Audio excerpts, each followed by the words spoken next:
Hello students, welcome to unique classes of right way. आज बच्चे chapter 7 में हम लोग क्लास 4 करने जा रहे हैं and most probably this will be our last concept class of chapter 7। इसमें बस 3 टेस्ट रह गए हैं। एक है रामसेस रीसेट टेस्ट, दूसरा है आपका लैग्रेंजियन मल्टीप्लायर टेस्ट और तीसरा है MWD टेस्ट। ठीक है, तो इन तीनों टेस्ट को आज कर लेंगे, फिर ये कंप्लीट हो जाएगा हमारा। तो चलो देखते हैं रामसेस रीसेट टेस्ट कैसे लगाते हैं और किस कंडीशन में लगाते हैं। सबसे पहले तो कि किस टाइप के मॉडल में लगेंगे ये टेस्ट, ये चीज आपको लर्न करना पड़ेगा। तो ध्यान से सुनो, आप मेरे साथ साथ लिख सकते हो। रीसेट, रीसेट का फुल फॉर्म है regression. RE for regression, S for specific, specific, और RE for regression, S for specific, E for error, मतलब स्पेसिफिकेशन वाला एरर का, T फॉर टेस्ट। ये तब लगता है जब मॉडल में हमारा y जो है ना खुद के स्क्वायर और खुद के क्यूब पे डिपेंडेंट हो। अभी समझ में आ जाएगा। पहले देखो, let cost output example, cost output example हमने देखा था, उसी एग्जाम्पल को कंटिन्यू कर रहे हैं। Cost output example same as earlier, as yi is equal to lambda 1 plus lambda 2 xi plus u3i। This is our first model. Simply एक linear model है जो कि y किस पे डिपेंड कर रहा है, x पे। बहुत ही सिंपल मॉडल जो स्टार्टिंग के चैप्टर 2 से पढ़ते चले आए। अब इसमें क्या करते हैं हम लोग, regression, regress, estimate the regression, मतलब लैम्डा 1 लैम्डा 2 की वैल्यू निकालनी होती है हमें। एस्टिमेट द रिग्रेशन,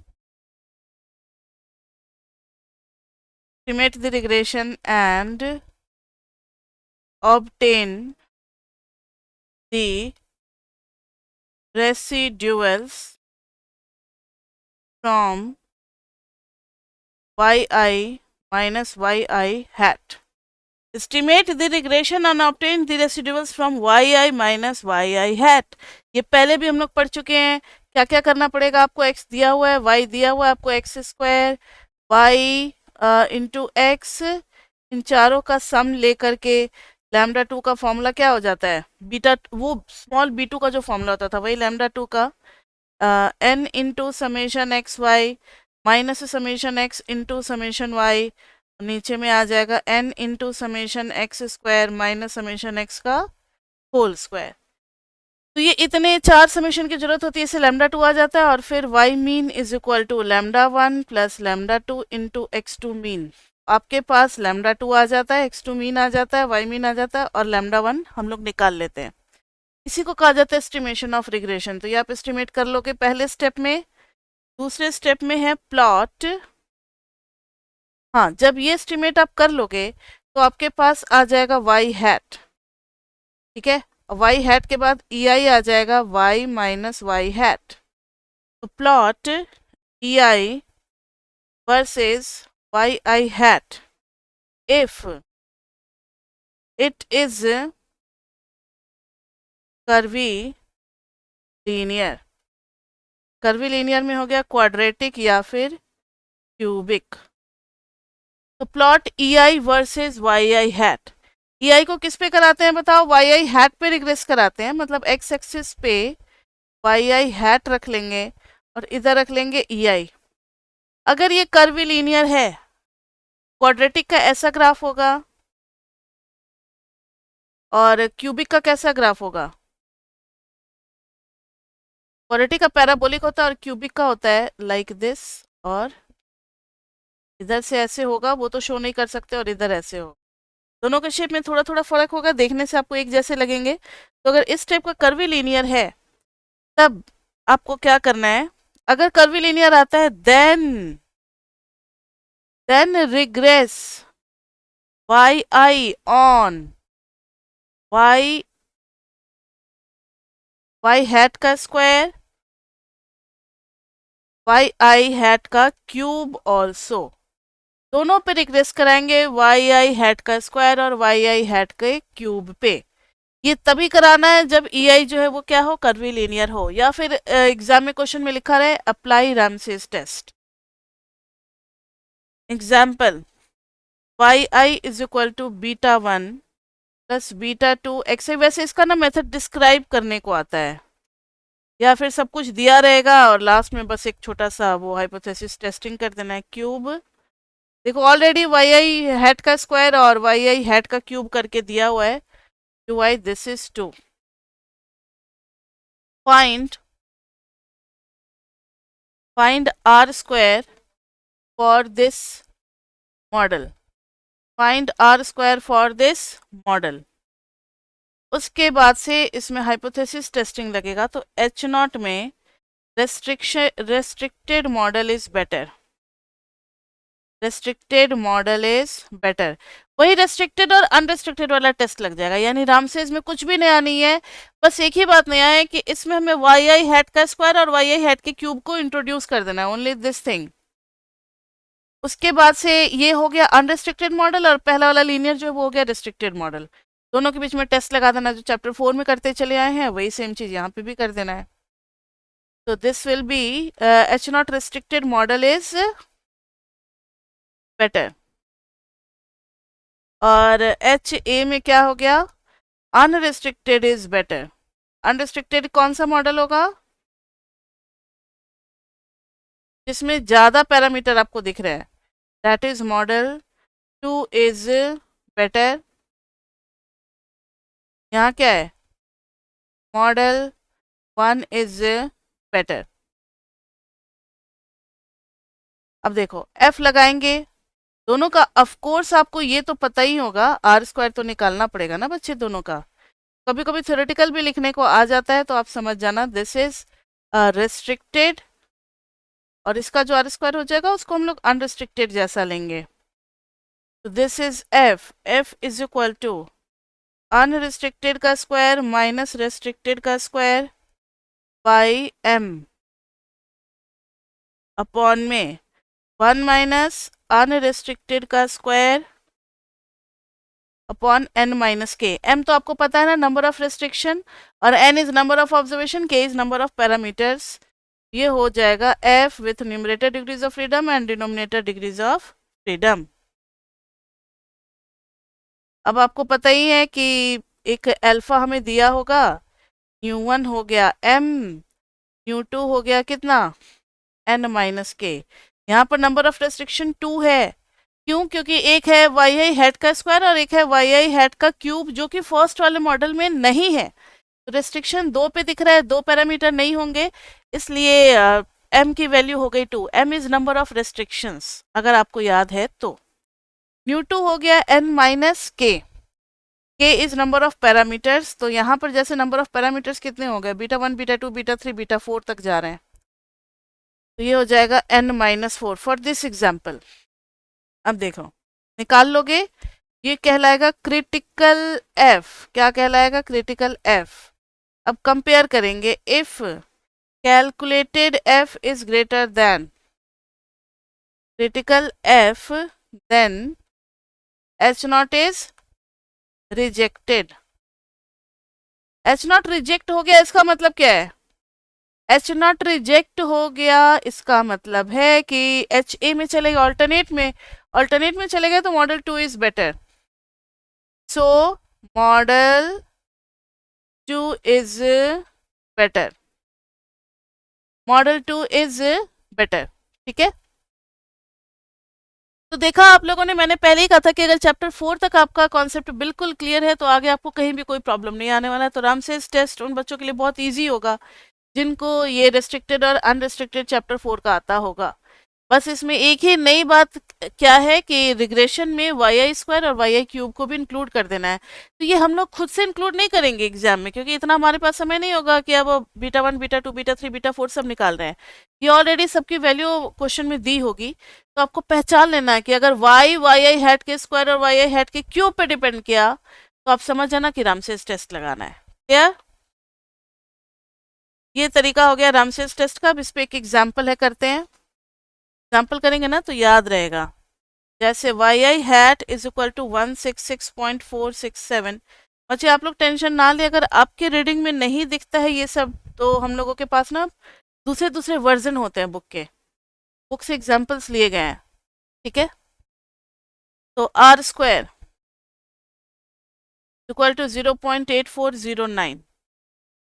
दूसरा मॉडल है Y I hat is equal to 2140.723 plus 476.6557 X I minus 0.09187 Y I hat का स्क्वायर प्लस 0.000119 वाई आई हैट का क्यूब।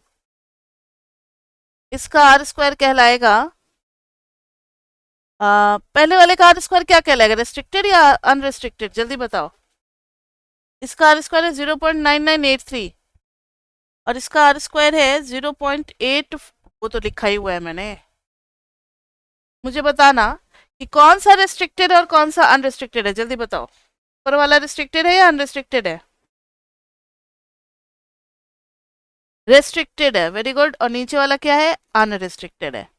बाकी रामसेस टेस्ट लगाना है, कैसे पता लग गया, क्वेश्चन देखते हैं, क्योंकि इसमें वाई आई स्क्वायर और वाई आई क्यूब दिख रहा है। वाई आई खुद के स्क्वायर और खुद के क्यूब पे डिपेंड कर रहा है, तो इसमें रामसेस टेस्ट ही लगाएंगे हम लोग। Is there any specification error, ये भी क्वेश्चन का पार्ट है। देखो अभी तो आप सिर्फ आज के क्लास में ये टॉपिक पढ़ रहे हो तो आज तो याद हो जाएगा, 10 मिनट तक याद रहेगा, लेकिन कल अगर हम आपसे सेम क्वेश्चन पूछ दे तो हो सकता है आप ना बता पाओ। अभी छोड़ो, 1 महीने बाद आपका पेपर होने वाला है। आप 1 महीने बाद जब पेपर के लिए पढ़ोगे ना तो पूरा चैप्टर 10 पढ़ोगे तो सब कुछ हौच पौच हो जाएगा। इसलिए रोज का रोज थोड़ा थोड़ा पढ़ो और क्वेश्चंस को 2-3 बार प्रैक्टिस करो। जितना बार पढ़ोगे उतना लर्निंग आपका अच्छा होगा। आप ये मत सोचना कि मुझे समझ में आ गया तो लिख लोगे, सब कुछ दिमाग से निकल जाएगा। करना सब जगह एक ही है, बस दो ही तो टेस्ट होते हैं, एक टी टेस्ट और एक एफ टेस्ट। एफ के 2-3 फॉर्मूले, एक रेस्ट्रिक्टेड अनरेस्ट्रिक्टेड वाला, एक आरएसएस वाला, और एक अपना वो डिग्रीज ऑफ फ्रीडम वाला, एक दूसरा है जो है 1 - r² वाला। ये 3 फॉर्मूले हैं एफ के। टी का तो सिंपल सा है, 1 टेल लगाना है कि 2 टेल लगाना, बस ये इसी को यूज करते रहते हैं, इसी का कॉकटेल मॉकटेल सब बनता रहता है, ठीक है। तो इज देयर एनी, ये रहा पूरा question, is there any specification error. अब देखो क्वेश्चन का सॉल्यूशन कैसे स्टार्ट होगा। लोग बोलेंगे सिंस वाई आई हैट डिपेंड्स अपॉन वाई आई हैट का square and Y I hat का क्यूब, सो वाई आई हैट का square and Y I hat का cube, so we apply Ramsey's test. Ramsey's जब जब जब भी लिखना, 1 मिनट, तो कैपिटल में लिखना आप, या फिर रीसेट टेस्ट भी आप बोल सकते हो अगर रामसेस नहीं लिखना चाहते हो। Reset test, Ramsey's reset test भी आप लिख सकते हो। फिर वही बात, H0 में क्या मानेंगे, रेस्ट्रिक्टेड इज बेटर।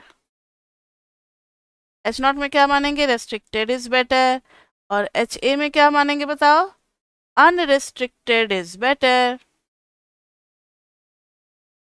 F का फॉर्मूला क्या होता है, F calculated is equal to, F का फॉर्मूला क्या होता है, अनरेस्ट्रिक्टेड बड़ा है रेस्ट्रिक्टेड से क्योंकि उसमें ज़्यादा वेरिएबल है, अपॉन में नंबर ऑफ रेस्ट्रिक्शन, और 1 माइनस बड़ी वाली मतलब अनरेस्ट्रिक्टेड का स्क्वायर अपॉन n-k। ये हो गया F M N minus K, F M N minus K, ये हो गया एफ कैलकुलेटेड। जरा वैल्यूज पुट करना, F calculated is equal to unrestricted, unrestricted कितना हो गया 0.9983, 0.9983 minus restricted 0.8409 by number of restrictions. Number of restrictions कितने होंगे, दो ही तो कमी है ना मॉडल में, एक ये और एक ये। Number of restrictions is 2 upon में 1 माइनस 0.9983 अपॉन में n माइनस के। n कितना है क्वेश्चन में? n इज इक्वल टू 10 दिया होगा, n is equal to 10 suppose करो दिया हुआ है। 10 माइनस, और 4 पैरामीटर है ना, बीटा 1 बीटा 2 बीटा 3 बीटा 4, ये देखो beta 1 beta 2 beta 3 and beta 4, ये हो जाएगा 10 माइनस 4। पूरा कैलकुलेशन करेंगे, आ गया 284.4035। अब अल्फा हमें दिया हुआ है बच्चे, अब निकालना है टेबल से वैल्यू ना, तो alpha is equal to 0.05, nu one numerator degrees of freedom is 2, nu two denominator degrees of freedom is 6। So F critical is equal to 5.14। ये आप जब टेबल देखोगे ना 0.05 के लिए, तो न्यू1 इज इक्वल टू 2 और न्यू2 इज इक्वल टू 6 के लिए एफ क्रिटिकल आएगा 5.14। ठीक है, अब आगे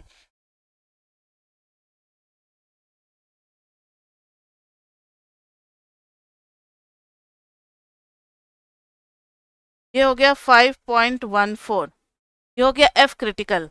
अगर हमारा एफ कैलकुलेटेड बहुत बड़ी वैल्यू है बच्चे, तो बहुत 284, तो ये तो काफी बड़ी हो गई value F calculated, so H not is rejected. और एच नॉट में हमने क्या माना था कि restricted is better, so model 2 is better.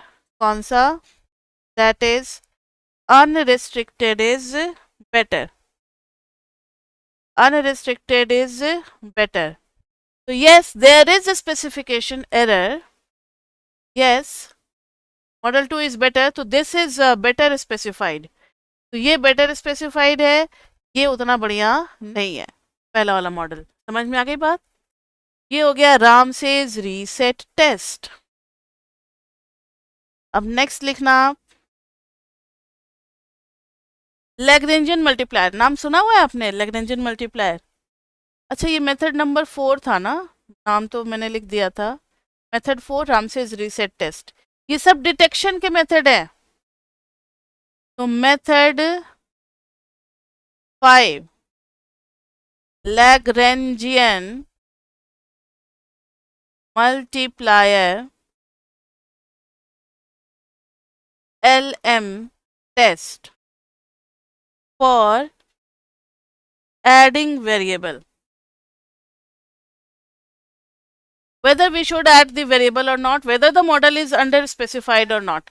अगर आपका मॉडल 2 सेलेक्ट हो जाता है, एक्सेप्ट हो जाता है, that means model 2 is better, इसका मतलब कुछ ना कुछ वेरिएबल कम है बच्चे, तो मॉडल अंडर स्पेसिफाइड ही रह गया था। ठीक है, तो लैग्रेंजियन मल्टीप्लायर में LM टेस्ट लगाएंगे हम लोग।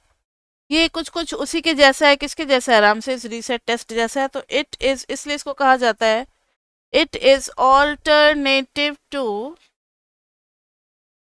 Alternative to Ramsey's reset test. Ramsey's reset test H not, बस इसमें थोड़ा सा फर्क है। रामसेज रीसेट टेस्ट में हम लोगों ने एफ डिस्ट्रीब्यूशन का यूज किया था, और इसमें लैग्रेंजियन मल्टीप्लायर ने काई स्क्वायर डिस्ट्रीब्यूशन के हेल्प से समझाया था, बस यही फर्क है, बाकी सब कुछ सेम है।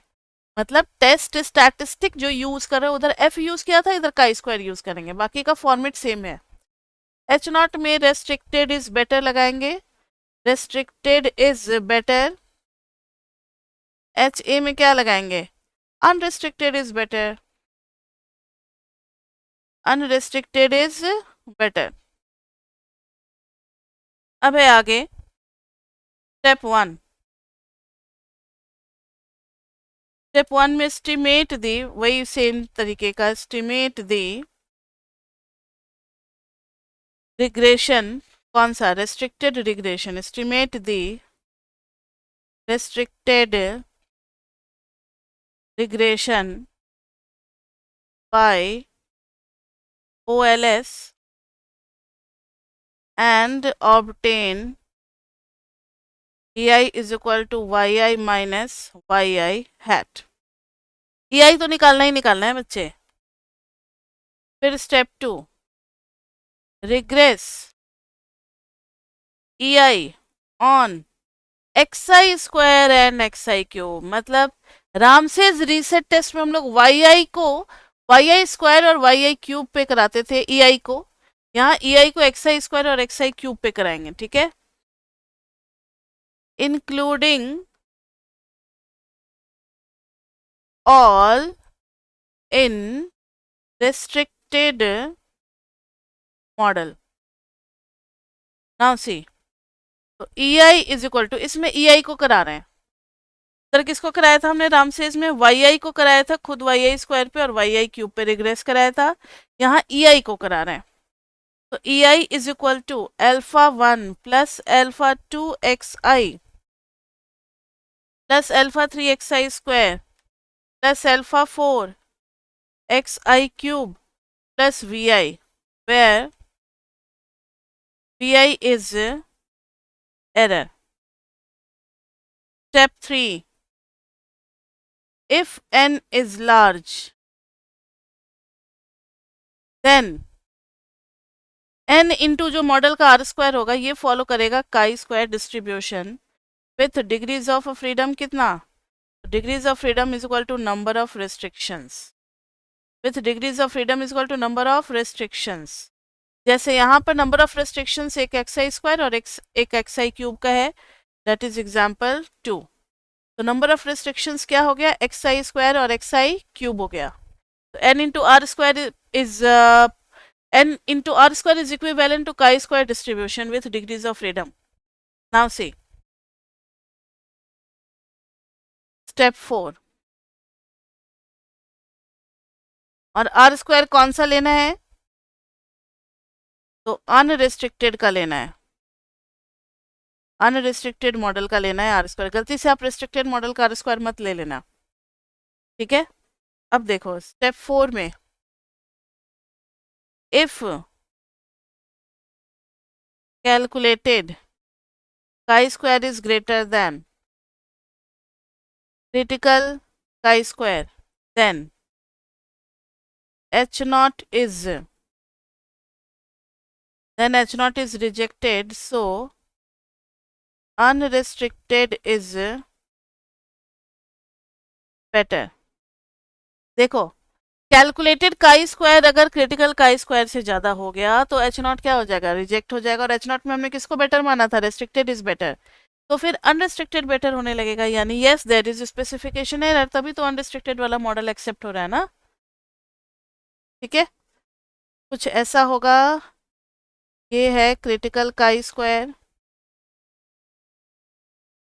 कैलकुलेटेड chi² यहाँ आ जाएगा तो रिजेक्ट हो जाएगा, ठीक है। अब इस पे एक एग्जाम्पल भी है, YI hat is equal to 166.467 plus 19.333 XI, ये वही टोटल कॉस्ट वाला ही एग्जाम्पल चल रहा है हर जगह, YI is equal to total cost और X is आउटपुट, और ये सब हमें दिया रहेगा, we get EI is equal to -24.7 plus 43.5443 XI minus 12.9615 XI² plus 0.9396 XI³, R² इसका कितना है 0.9896, n इज इक्वल टू कितना है 10। उन्होंने फिर से वही सवाल पूछा कि is there any specification error, is there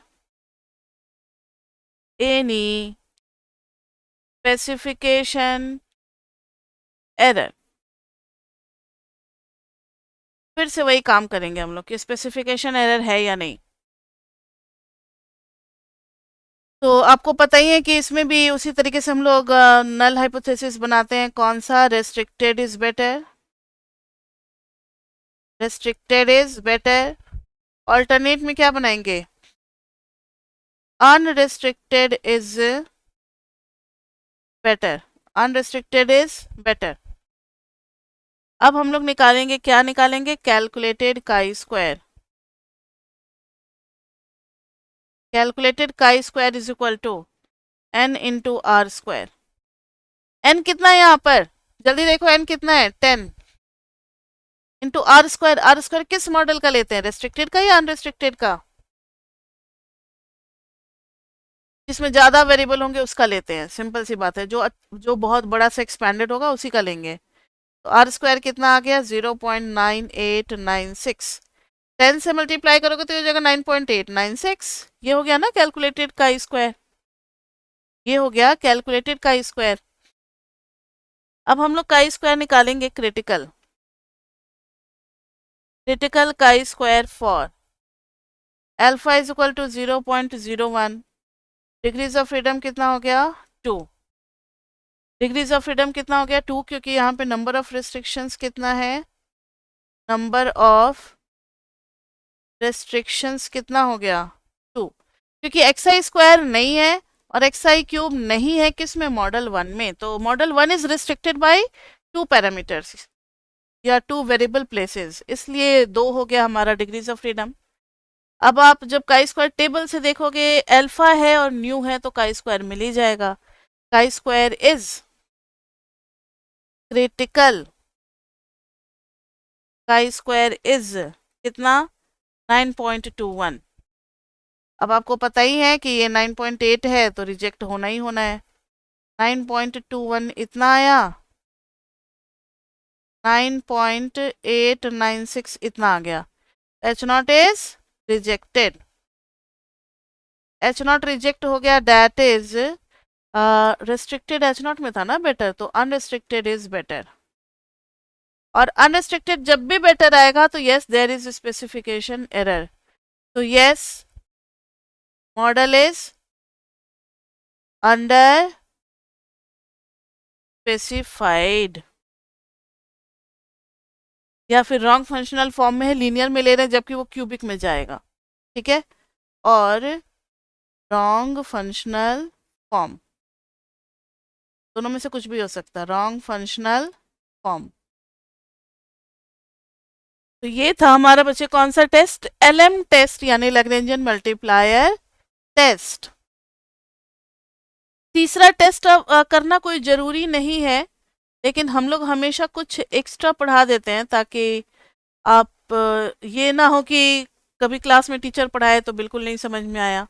ये मुझे बुक में दिख गया था इसलिए ये MWD टेस्ट पढ़ा रहे हैं। MWD टेस्ट क्यों नाम है? एम से हो गया मैकिनन, और दूसरे 3 लोगों ने मिलकर के दिया था। एच वाइट, वाइट का W आ गया, मैक का M आ गया, और डेविडसन, डेविडसन का D आ गया। इसलिए इस टेस्ट का नाम है MWD टेस्ट। इसलिए इसका नाम क्या है? MWD test.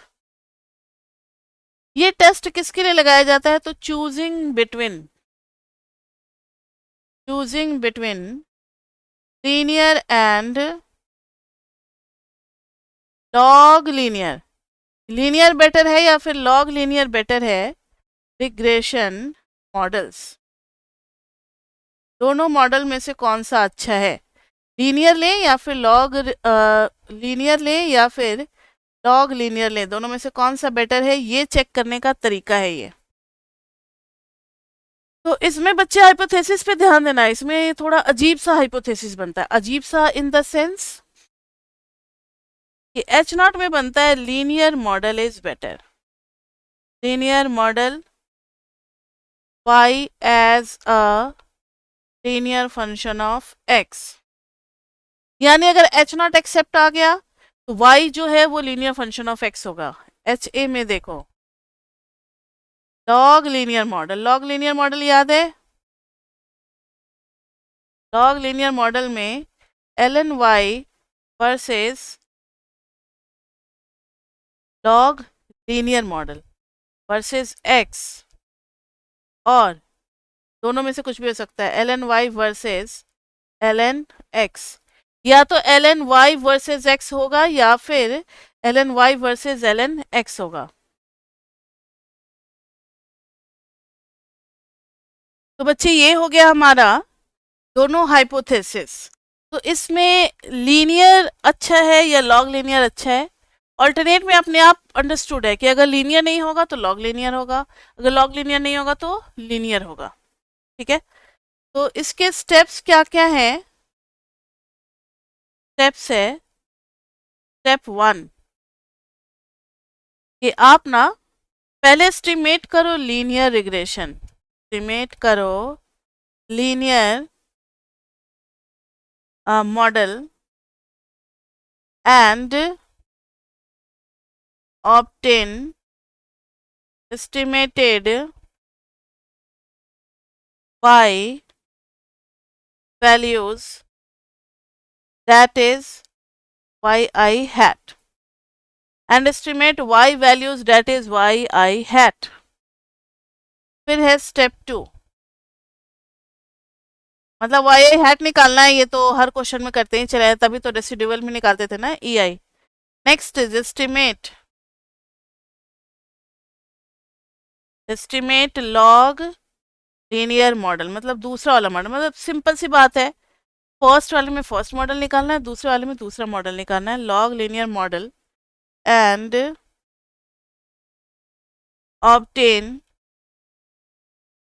obtain the estimated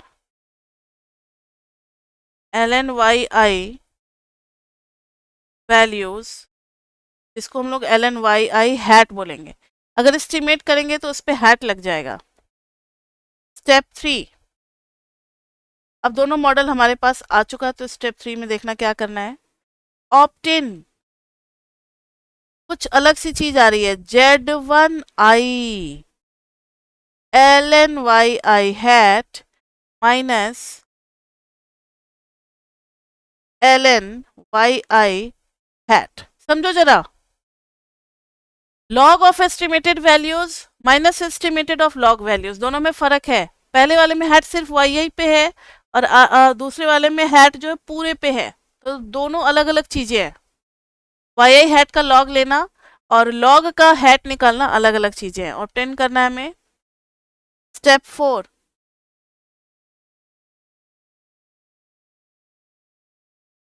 regret y on X's and Z1I। y को किस पे रिग्रेस कराएंगे, x और Z1I। तो रिजेक्ट, अब इसका हाइपोथेसिस टेस्टिंग अलग से चलेगा। If coefficient of Z1 is statistically significant by t test. H0 को रिजेक्ट करना है अगर कोफिशिएंट ऑफ Z1 जो है वो स्टैटिस्टिकली सिग्निफिकेंट आ गया बाई टी टेस्ट से, यानी y को जब आप रिग्रेस कराओगे तो y इज इक्वल टू कुछ भी ले लो, β1 प्लस β2 x प्लस β3 Z1I, इस तरीके से होगा। तो अगर Z1I का कोफिशिएंट यानी β3 अगर सिग्निफिकेंट आ गया तो इसका मतलब है कि Z1 तो रहेगा मॉडल में, Z1 रहेगा तो लॉग वाला फॉर्म रहेगा, तो फिर रिजेक्ट कर देंगे इसको और इसको एक्सेप्ट कर लेंगे, यानी लॉग वाला मॉडल बेटर है। समझ में आई बात? तो अगर Z1 रहा तो फिर सेकेंड वाला मॉडल यानी log model is better. Step 5, अच्छा मैंने लिखा नहीं, इसको आप लिख लो। H0 लगाएंगे किस पे, β3 इज इक्वल टू 0, HA क्या हो जाएगा, β3 is not equal to 0, reject H0 if Z1I is significant। कहाँ चला गया यार,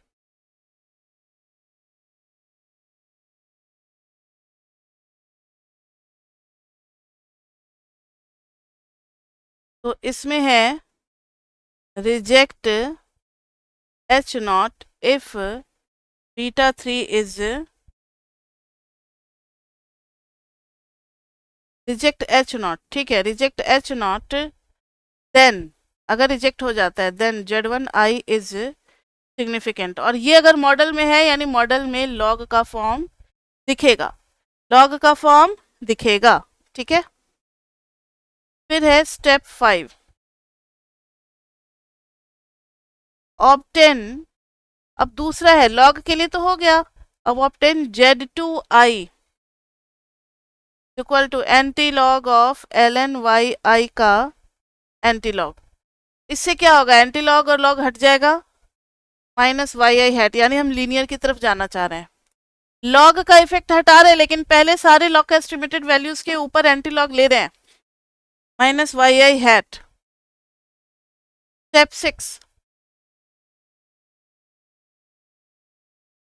6 में है regret ln y on the axis or logs of x's and z2i। ln y को रिग्रेस कराएंगे किसके ऊपर, x और log ऑफ x के ऊपर, यानी कुछ ऐसा मॉडल बन रहा होगा ln y is equal to beta 1 plus beta 2x plus beta 3 log of क्या, x। ठीक है, then reject H A alternate को if z2 is statistically significant. अच्छा, z2i का तो किया ही नहीं मैंने, बीटा 4 और z2i, if z2 is statistically significant.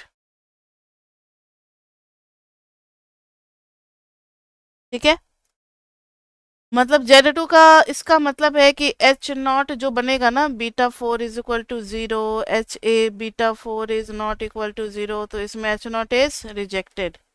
इसका h नॉट अलग होगा ना z2 के टेस्ट के लिए। ये एच ए तो जो इनिशियली हमने बनाया था MWD टेस्ट का, वो है एच ए। तो reject H A if z2 is statistically significant. यानी नोट में आप लिख लें,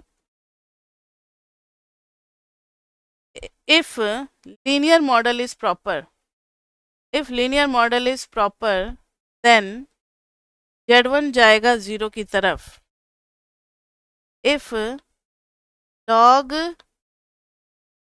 linear is proper, then z2 जाएगा किसकी तरफ, 0 की तरफ। समझ में आ गई बात।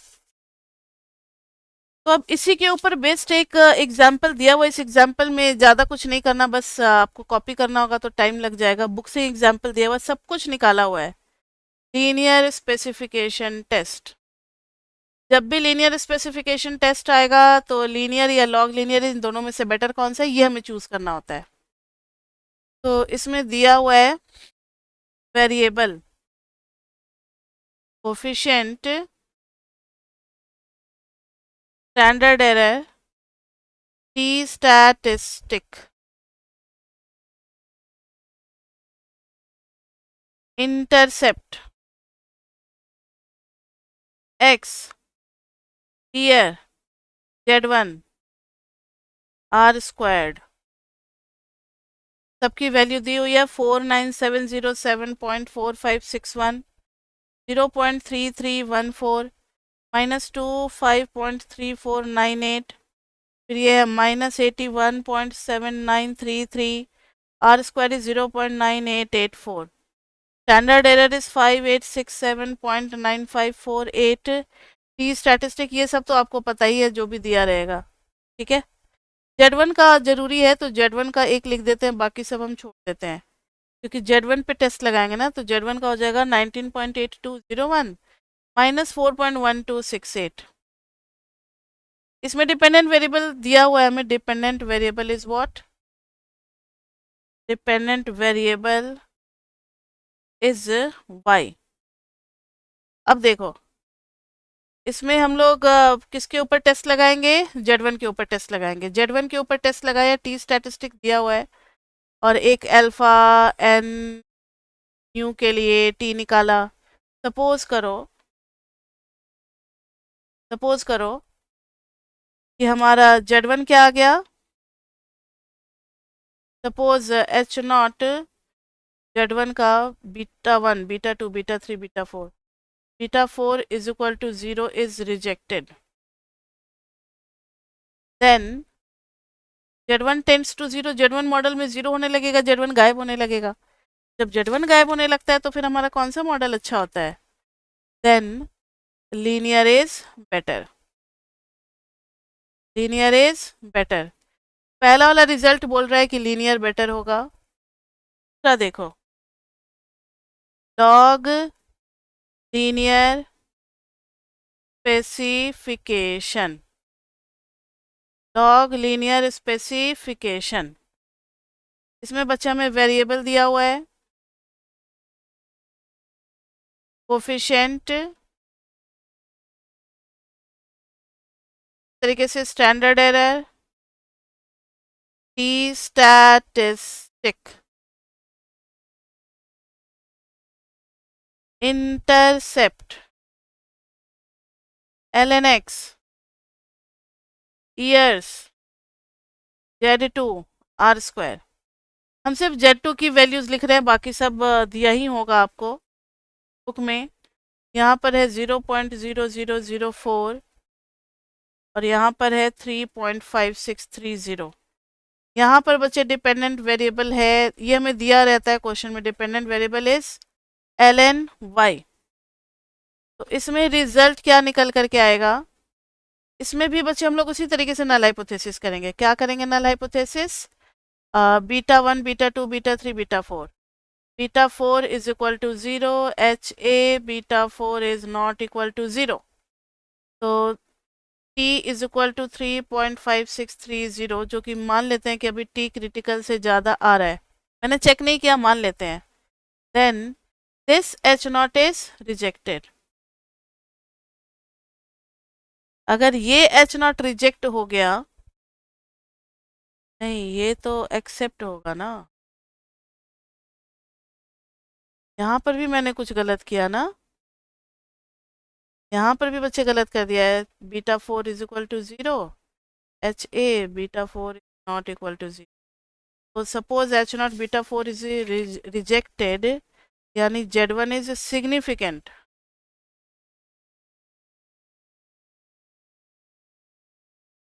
देन Z1 इज सिग्निफिकेंट, और जब Z1 सिग्निफिकेंट आने लगेगा तो Z1 तो 0 की तरफ नहीं जाएगा, then log linear is better, log linear is better. समझ में आई बात बच्चे? β4 इज इक्वल टू 0 रिजेक्ट होने लगा, यानी Z1 का कोफिशिएंट 0 नहीं होगा, यानी Z1 रहेगा, और Z1 में तो LNY माइनस वो वाला था, यानी लॉग रहेगा, तो लॉग लीनियर इज बेटर। ऐसे ही यहाँ पर अगर रिजेक्ट हो जाता है, H0 is rejected, then β4 is not equal to 0, then Z2 does not tends to 0, और Z2 नहीं 0 की तरफ जा रहा है, सो Z2 में क्या था हमारा, Z2 में हमने लॉग वाला लिया था, Z2 0 की तरफ नहीं जा रहा है, तो Z2 में हमने लीनियर वाला लिया था, सो लीनियर इज बेटर। कौन सा स्पेसिफिकेशन बेटर होगा, लीनियर इज बेटर। समझ में आई बात? तो यही था MWD टेस्ट। MWD टेस्ट अगर ज़्यादा समझ में नहीं आया तो टेंशन लेने वाली कोई बात नहीं, आपकी बुक में है भी नहीं, ठीक है। हम लोग तो करा देते हैं लेकिन है नहीं बुक में। अगर आप इसका खाली स्टेप्स भी याद करके एग्जाम में थ्योरी लिख करके आ जाते हो तो भी अच्छा है, क्योंकि क्वेश्चन इतना बड़ा प्रिंट करके वो नहीं देंगे इसके ऊपर। पढ़ लेना, जानकारी जरूर रहना चाहिए आपको, ठीक है। तो अभी तक के लिए बच्चे इतना ही। अब चैप्टर 7 हो गया हमारा कंप्लीट, तो नेक्स्ट क्लास में अब चैप्टर 7 का आप पीपी करोगे। तो अभी तक के लिए इतना ही, फिर मिलते हैं हम लोग नेक्स्ट क्लास में। तब तक के लिए bye bye, bye bye, bye bye.